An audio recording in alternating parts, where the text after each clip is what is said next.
Now, just before I introduce this year's commencement speaker, I want to imagine yourself as having taken a 3-year flight, and for those of you who went part-time, on a 4-year flight, as a passenger on a 127-year-old aircraft that's been retrofitted and modernized called the CSU Lawstream 2024. The flight wasn't always smooth. In fact, there was some turbulence on the first leg of the flight for a number of you, but you recharged and you refueled, and there was never any doubt that you would reach your final destination. Now each of you is about to enter the cockpit, the pilot of your own career. And our commencement speaker knows something about being a pilot. In fact, he had already earned his private and commercial pilot license and was a flight instructor and engineer when he entered our law school as a first-year law student. And before Kenn Ricci graduated in 1986, he had already acquired his first aircraft company and had $3 million in sales while in law school. Kenn is the founder and principal of Directional Aviation Capital, and he is the pilot of his own extraordinary global business career. Kenn Ricci is a member of our Law School Hall of Fame, a recipient of the CSU Distinguished Alumni Award, and a member of our Board of Visitors, not to mention on the Board of Trustees of Notre Dame University and the Smithsonian. Kenn is an aviation entrepreneur who for the last 40 years has owned, invested, and managed private aviation enterprises that today generate more than $4 billion, with a B, billion dollars in annual revenue, employ more than 5,000 people across North America, operate over 300 aircraft, and service more than 300,000 annual flight hours for a global customer base. Listen how excited she is to hear Kenn Ricci. An airline transport pilot with more than 6,000 hours of flight time and extensive international experience, Kenn was Governor Bill Clinton's pilot when he ran for president of the United States in 1992. Kenn was inducted as a living legend of aviation, and he's the recipient of the Lifetime Aviation Entrepreneur Award from the Living Legends of Aviation, but that's not even the best of it. The best of it is the Living Legends of Aviation renamed the award the Kenn Ricci Lifetime Aviation Entrepreneur Award, and not long ago, Kenn gave that award to his friend Jeff Bezos, the CEO of Amazon and Blue Origin. Kenn has been honored as the Ernst & Young Entrepreneur of the Year, with the Harvard Business School's Dively Entrepreneurship Award, and the author of a great book, Management by Trust, which the New York Times Book Review deemed a landmark success manual for corporate America. Now, finally, I want to tell you two things that you will not find on Kenn Ricci's resume. The first, and I hope he doesn't mind me mentioning this, is that Kenn Ricci is a fugitive from justice. In 1992, as a pilot, Kenn allegedly violated the airspace restrictions of Tanzania, a felony violation. He was summoned to appear before a tribunal for a hearing, but he wisely refused to do so. Now, I won't go so far as to say that Kenn Ricci is a felon, but there still may be a reward for his capture and return, I'm just saying.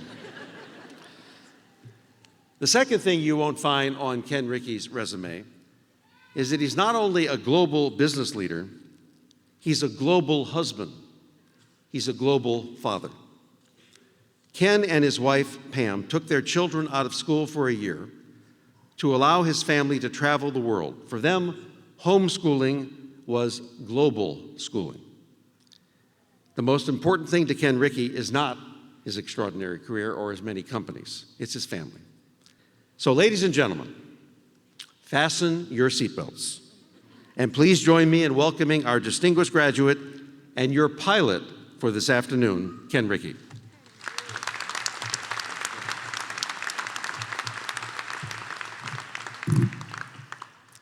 Thank you, Dean Fisher.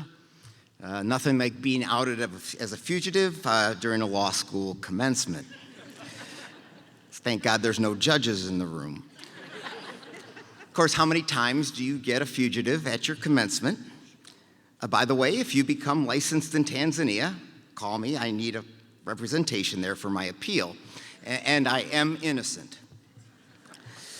I do want to say that Dean Fisher is one of the most committed, talented, and intelligent leaders in law school education.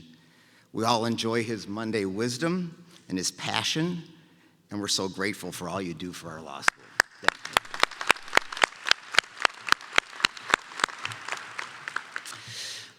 Congratulations to the graduates, congratulations to the parents, the spouses, and the families, and welcome to this day of celebration. Now, when Dean Fisher asked me to be the commencement speaker, I was thinking about what profound things I could say on this day marking such an important achievement, something that would impact you the rest of your lives. And so I thought, well, what had my commencement speaker said? And then I thought, who was my commencement speaker? Now, you should know that I'm the only child of an Italian mother who has kept a baby book that includes every detail of my life, from my first haircut, the first walk, and the first words, and yes, notes on what was said at my commencement. Thanks to my dad, there is a videotape originally recorded in Betamax, converted to CD, eventually parked in the cloud, that includes, of course, me opening Christmas presents, toy airplanes mostly, and from 1978, snippets of my graduation commencement address. Sure enough, this is true. By the way, future lawyers, when someone says this is true, your antenna should go up as being very skeptical. Immediately use that look you learned in law school, you know, the one the dog gives you when he doesn't understand what you're saying. You know. Apparently, my speaker talked about what impact technology would have on our lives. And he had said that you should keep up with technology, but not let it dominate your life. For instance, he said, and I quote, "Technology could never replace face-to-face communication." And he could see no reason why anyone would need a computer in their home.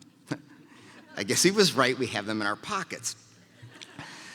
So now with great relief, knowing there is little accountability in a commencement speech, and knowing there are no Betamax recorders in the room, I realize I'm free to say about anything. I do know that all good commencement speeches come with some advice, and I've been given many good pieces of advice over the years to pass on.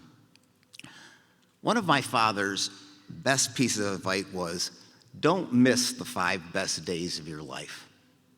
In other words, start each day with the optimism that it could be one of your best. Don't cruise through life on autopilot, and be sure to revel in each day. The verdict is still out, but I think to be here with you celebrating this day is certainly in the running for me. And when I left for college as an undergrad, my father's advice was to use your time in college to try different things and explore different subjects, even if it's difficult. Don't be afraid to fail, but find the thing that you're passionate about. I took my father's advice. I was a business major, but I took a ceramics class. I took a class in astronomy. I took a class in Jungian philosophy, where I learned I was not the center of the universe, and I took a class in Buddhism, where I learned I was the center of the universe. And I did find my passion, and while it wasn't directly in law, I benefited ever so much from what law school taught me. Now, my mother's advice, on the other hand, was much different. Her advice when I left for college was, don't get any diseases.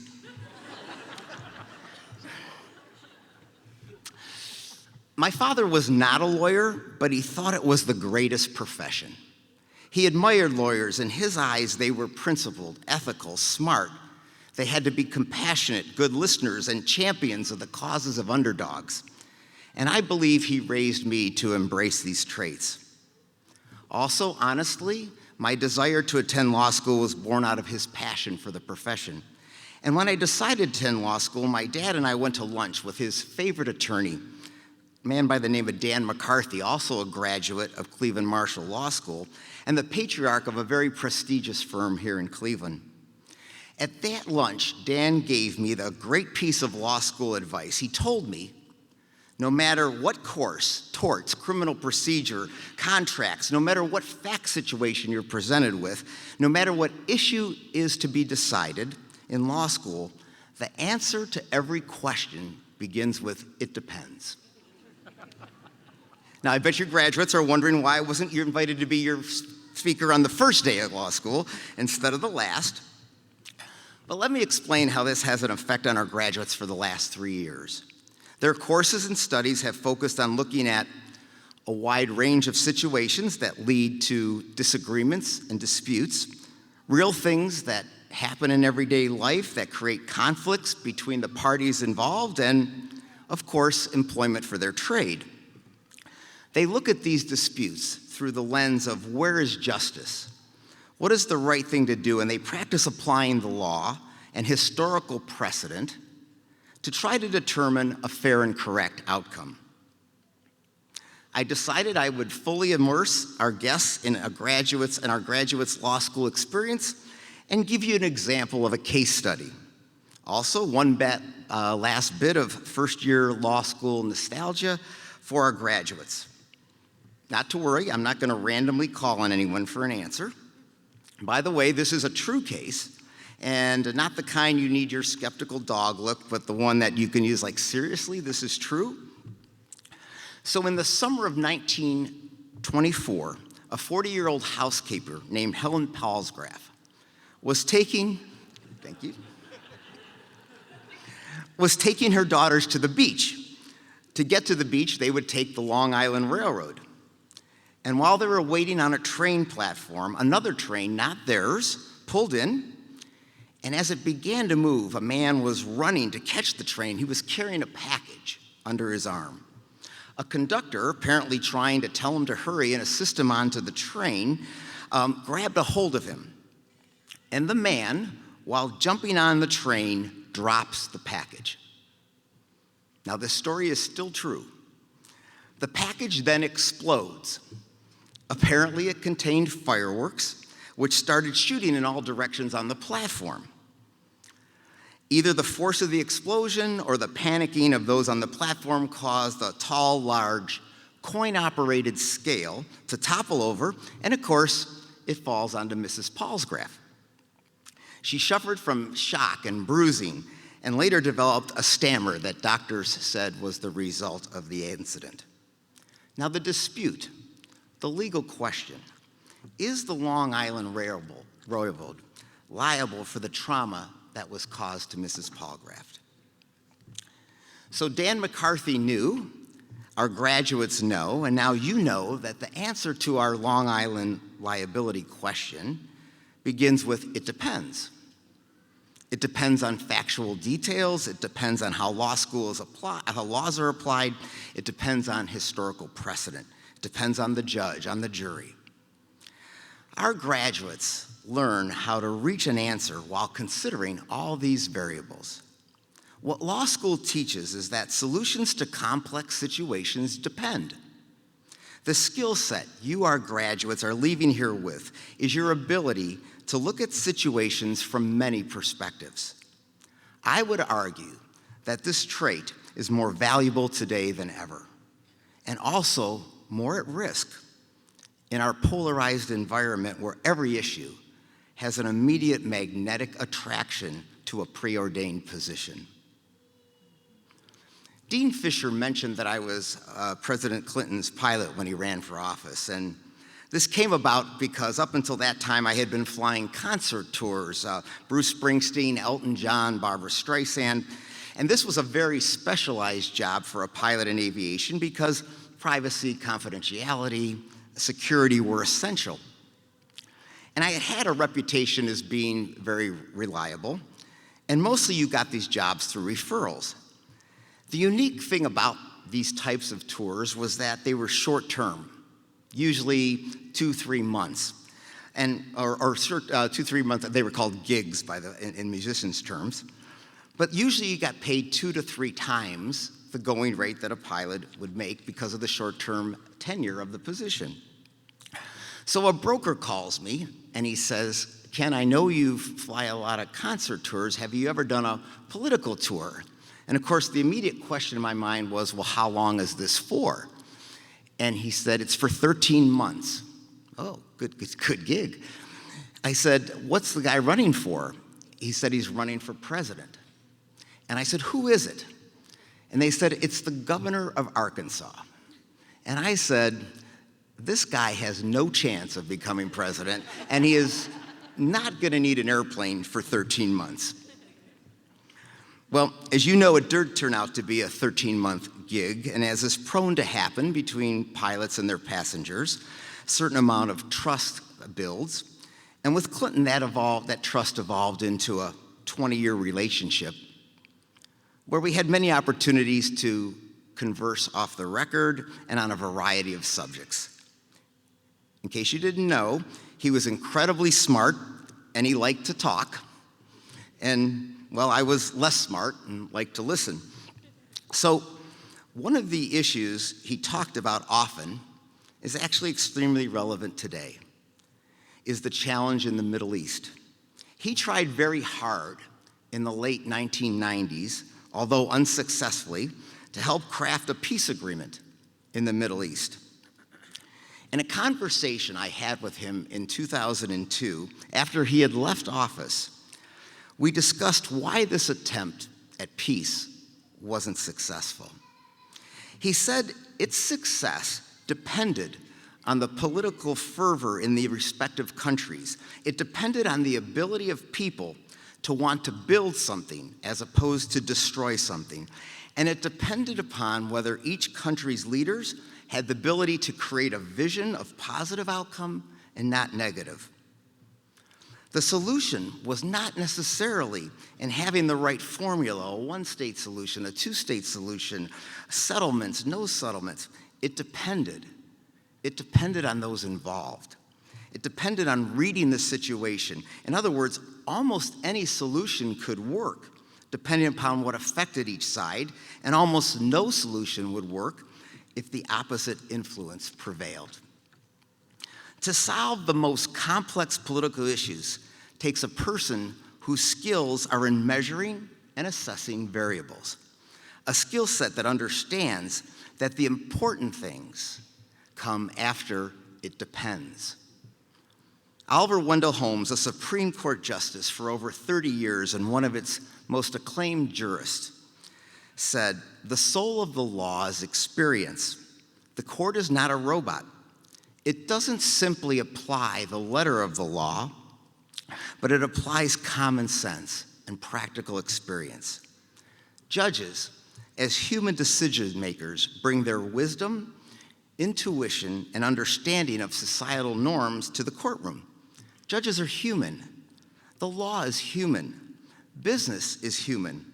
Or as one of my first business mentors said when talking about how even detailed contracts depend, he said, if I thought I needed to read every word of this contract, I wouldn't do business with you.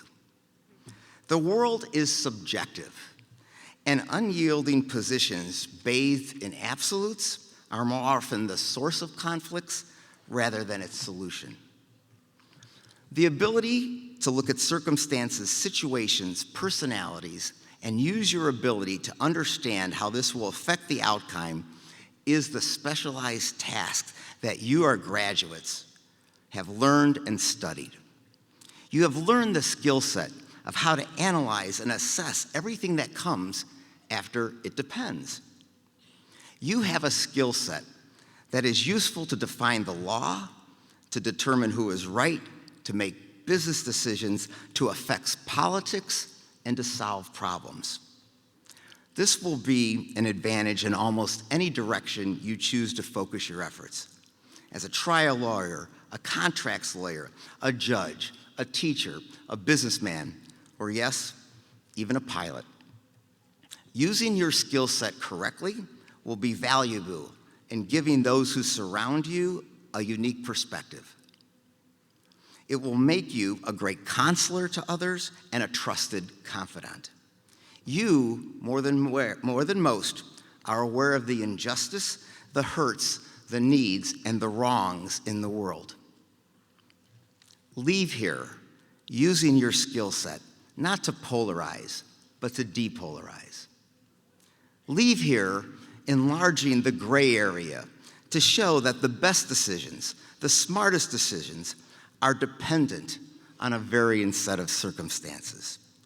And leave here trying to broaden the view of all, using your skill set to understand that issues depend, that situations depend, and that we should be open to answers that depend.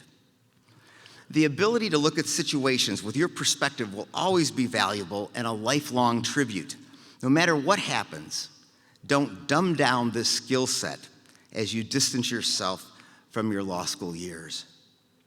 You're leaving here with what I think, with what Dan McCarthy thought, what my father thought, are the greatest skill sets you could have in life.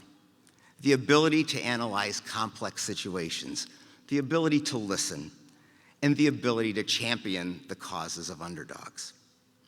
But also, in addition, you're leaving here with a unique perspective that you can use to advise, advocate for your families, your clients, your friends, and even society. We need, your clients need, your business associates need, and the world needs your ability to look at things through the lens of it depends. How you will ultimately use this skill set, how it will ultimately impact your life, the lives around you, and the world, well, it really does depend. It depends on you. I know we're all anxious to see the impact you will all have. And don't miss the 5 best days of your life. Thank you.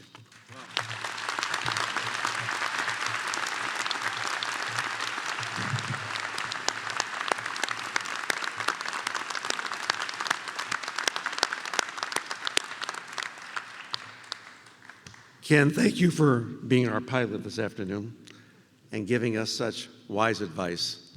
If we can go to your heights, we'll all succeed. So thank you very much. Another round of applause for Kenn Ricci, please.